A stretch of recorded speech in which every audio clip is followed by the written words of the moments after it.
Jolene Dubois. The Way of the Feeder. How to master the joys and challenges of a BBW and unleash her inner feedie. Weight gain is inevitable. A girl's diet typically goes through more modifications than a man's during the course of a heterosexual relationship. A man is naturally bigger and stronger than a woman, and therefore needs more calories. In the courtship phase of dating, there is a lot of whining and dining, and it is common for the woman to want to give into her desires, to indulge, and match her boyfriend in portion sizes. That would honestly be 110%. amazing, a taco eating contest. I would. I think I happily could have eat you under tacos. the table, and I'm not being rude, I'm just being honest. I'd like to see that. Okay. I think that's a fair bet. You heard it here we'll first. Pick a really Hold cruddy, him to it. a real cruddy joint. Eat some crappy tacos and see who can win. I'm so in. I'm ready. I'm starving now. A woman's diet can be a delicate thing. A large meal makes the stomach expand just a little, which makes the appetite increase. And one change leads to another, and then to another, and so on. I call this the snowball effect, and it is one of the most enjoyable things to witness happening in your woman.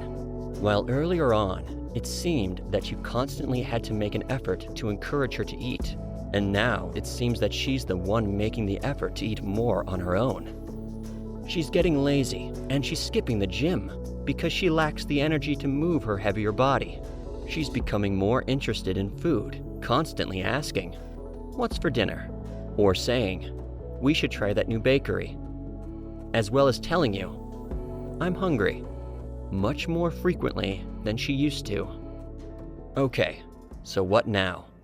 It seems reasonable that after gaining those initial relationship pounds, her weight would steady and plateau, right? Well, the lack of gym time is very common for a girl in a new relationship, especially if she is in love. When she's done working, all she wants to do is spend time with her boyfriend. On top of that, if you are a superior feeder, she feels secure in your love for her and no longer feels the need to tone up to impress the opposite sex. Hopefully this will not interfere with her official duties of sitting on her fat ass all day long. But the point is, weight gain for a girl is inevitable. There is no need to push. It will all happen naturally, so long as you properly nurture your woman. Even men, who don't think of themselves as FAs, often find their girlfriends gaining weight during the courtship process. It is nearly as certain as death and taxes if she is a very feminine woman. Taking your woman out to eat, spoiling her, and treating her the best you can are all normal and expected things. If you are a superior feeder, you will see results faster than you may realize or expect. Her huge ass will be sitting in your lap while your hands caress her newly softened, juicier belly before she can ask, "What's for dinner, baby?" Then she will eat a huge can of frosting.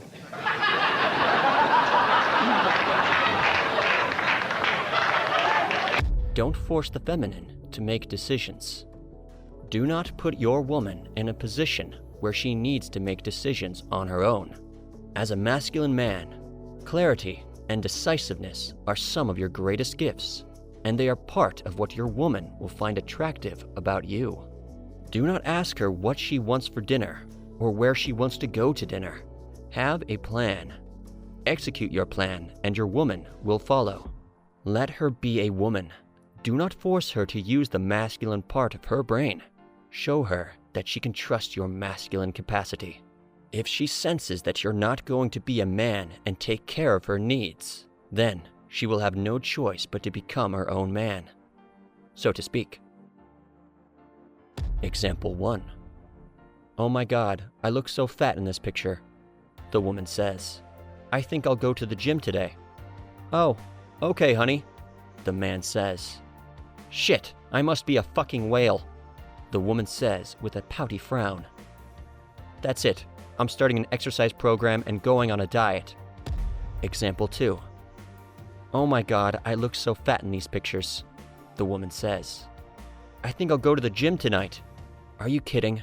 You were a total knockout that night," I don't know if I've ever seen you look so stunning, the man says. Besides, you can't go to the gym tonight because I got us reservations at a certain favorite Italian restaurant. Really?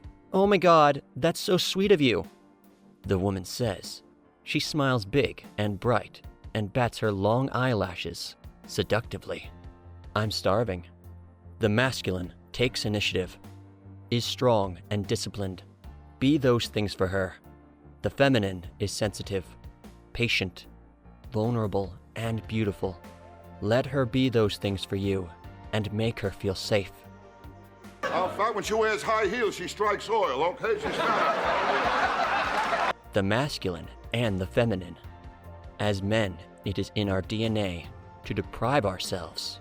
Our ancestors had to go out for days at a time hunting for game. They had to ration their food and water and push themselves through extreme physical pain. Why did they do this? So they could bring food back to their women. New medical research shows that men and women have different food cravings. Men preferring meat and women preferring sweets. Scientists trace this back to caveman days, when men had to go out and hunt for food while women sat on their fat asses eating chocolates.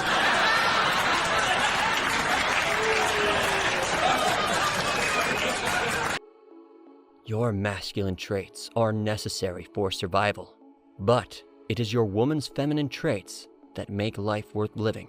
It is in a woman's DNA to indulge herself in comfort, while the masculine is hard, straightforward, and result-driven. The feminine is soft, mysterious, and pleasure-driven. It takes both the masculine and feminine coming together to make a relationship work. It is the yin and yang turning into themselves and becoming a single entity, a couple. Just as you find her soft curves, self-indulgent and lazy behavior incredibly sexy, she finds your strong, angular physique, self-control, and work ethic to be equally attractive. Embrace these differences. They are what make the attraction between a man and a woman so magical. These feminine traits in your woman are what a man needs to make his life complete and fulfilling. For as long as you remember, you've been drawn to a woman's T and A. When a feminine pear-shaped woman gains weight, her T and A only become bigger, more pronounced, overt, and in your face. This attraction is not only natural, but also healthy. It's the polarity, the same type of natural flow that happens with electricity between the positive and negative poles of a battery. Be a masculine man for your woman, and allow her to be extremely feminine. Your attraction to the feminine is inevitable. And then she will eat them.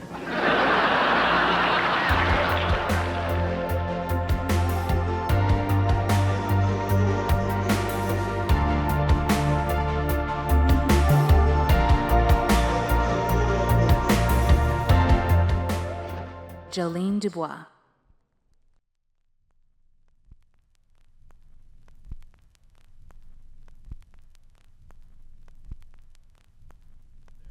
Place in life, and so self-aware, and to be actually able to.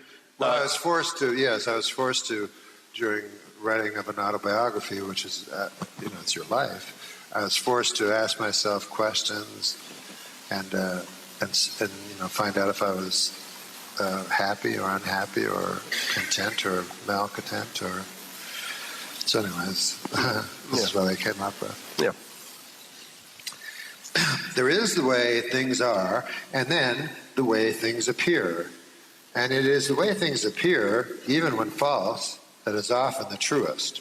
If I am remembered, there will always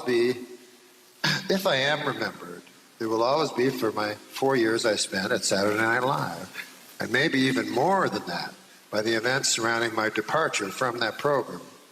As long as SNL exists, then so do I. When people come to see me do stand-up, it is because somewhere in their memory I live on SNL, dressed as a young Burt Reynolds, insisting Alex Trebek refer to me as Turd Ferguson. And they come to see me, and I am old and fat, and I don't mention SNL, and I do my answering machine joke that always does well. And they are happily disappointed. And after the show, they stand beside me and take pictures, the way you would with a donkey at the side of a road.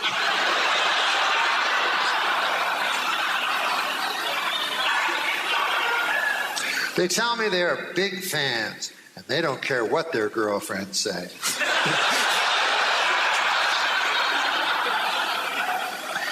They understand me, even though they know good and well that no one else does. I'm dry, they say. The next time I come to their town, they do not show up. It can be difficult to define yourself by something that happened so long ago and is gone forever. It's like a fellow at the end of the bar telling no one in particular about the silver medal he won in high school track, the one he still wears around his neck. The only thing an old man can tell a young man is that it goes fast, real fast. And if you're not careful, it's too late. Of course, the young man will never understand this truth. But looking back now, I can see that my life since SNL has been a full sprint, trying with all my might to outrun the wolves of irrelevancy snapping at my heels. But it has all been in vain, of course. They caught and devoured me years ago. But not completely. Lorne would see that. My foot would still make a vague imprint. Myself would still cast a faint shadow. And years later, I would write a book. And not only write it, but be in it as well. I think a lot of people feel sorry for you if you are on SNL and emerge from the show anything less than a superstar. They assume you must be bitter. But it is impossible for me to be bitter. I've been lucky. If I had to sum up my whole life, I guess those are the words I would choose, all right. I've been lucky. When I was a boy, I was sure I'd never make it past Moose Creek, Ontario, Canada, but I've been all over this world, except for Europe, Asia, Australia, Africa, and South America. Oh, and Antarctica. But that's really splitting hairs. I mean, how many people have ever been to Antarctica? I never expected to be any more than a common laborer, and I would have considered myself lucky to have achieved that. But I was blessed with so much more. I'm a stand-up comedian and have been for over a quarter of a century. I performed thousands of hours from a small club in Ottawa, Ontario, all the way to a small club in Edmonton, Alberta. Sometimes I get big laughs and I think I'm the best stand-up in the whole world. And other times I bomb and I think I'm not even in the top 5.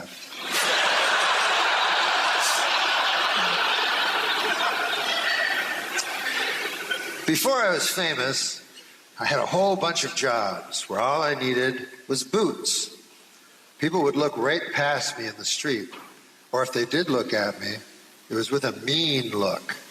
But when I got famous, people would look at me and smile and wonder where they knew me from. If they flat out recognized me, they'd laugh and dance like they'd won a prize. And I'd just stand there and smile and feel warmth from their love. So the fame made the world, which is a real cold place, a little less cold. And as for my gambling, it is true, I lost it all a few times. But that's because I always took the long shot and I never came in. But I still have some time before I cross that river.